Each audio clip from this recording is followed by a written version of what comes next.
Kruja Castle, the place where we are today, is Kruja, one of the most important Albanian cities in terms of history. This area was one of the first places inhabited by the Illyrian civilization since the 3rd century before Christ. The 8 main sections of the museum are 1. Antiquity, the period before Christ. 2. The Middle Ages, 500 to 1500s. 3. Unification and confrontation. 4. Skanderbeg's companions in arms. 5. The art gallery. 6. The resistance. 7. The chancellery. 8. The library. All of these will be explained in more detail inside.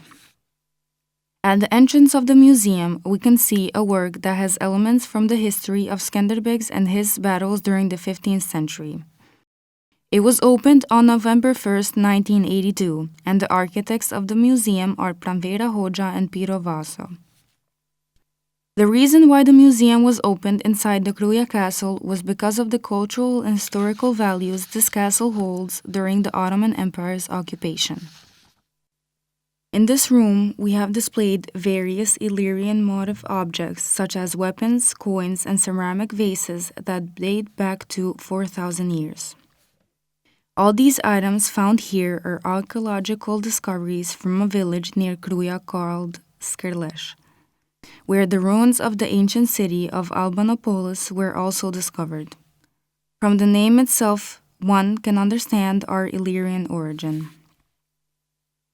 During the Middle Ages, the creation of groups began and thus different principalities were formed. Behind me, you can see the different weapons used at the time, different coins, etc. The principalities that were created in Albania during the period were 3, which were the main regions of the country: the Principality of Shkodra, the Principality of Durrës, and the Principality of Arta, in which medieval culture was more developed. In this part, we can also see more closely their religious life, which was mainly Christian, and behind me you can see the religious icons where people prayed at the time. In this section, we can see a mosaic that explains the strategy the Ottoman army used to attack the entire Balkan region, how they attacked, which areas, which routes they took, and how they acted. Also, next to the mosaic, you can find a screen where the Ottoman army's strategy is explained in more detail. In the fresco you just saw, the moment of the Liege Assembly on March 2nd, 1444 is depicted, where the unification was made and Skanderbeg was placed at the head of the fight against the Ottoman invasion. In this room, there are also many documents used for this unification. In the second fresco you just saw, the war carried out by this unification to defend the country and how they fought against the Ottomans is depicted.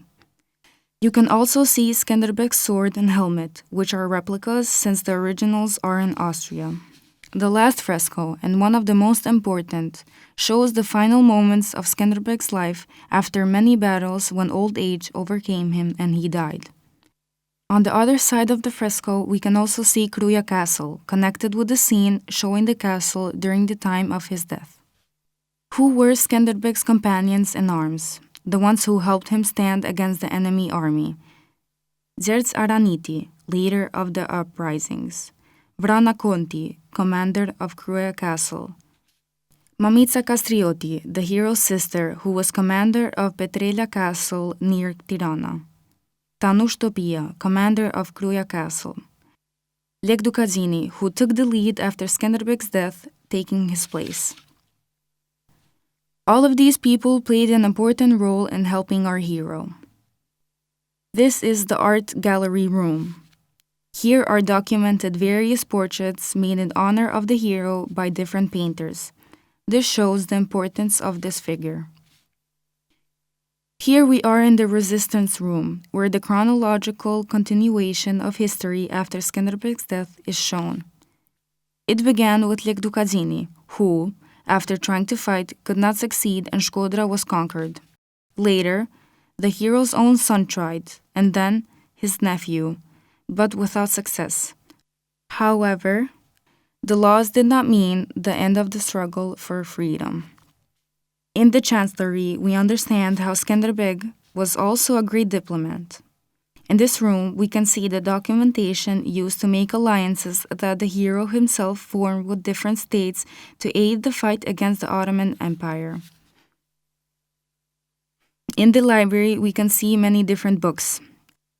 As we saw earlier, there was art dedicated to the hero. Here, we have many books written in honor of him. There are over 1,800 books in this library, most of which speak about the hero's deeds and legends. There are over 1,800 books in this library, most of which speak about the hero's deeds and legends. One of the most notable books in this one, written by Marin Barleti, titled The Histories of Skanderbeg.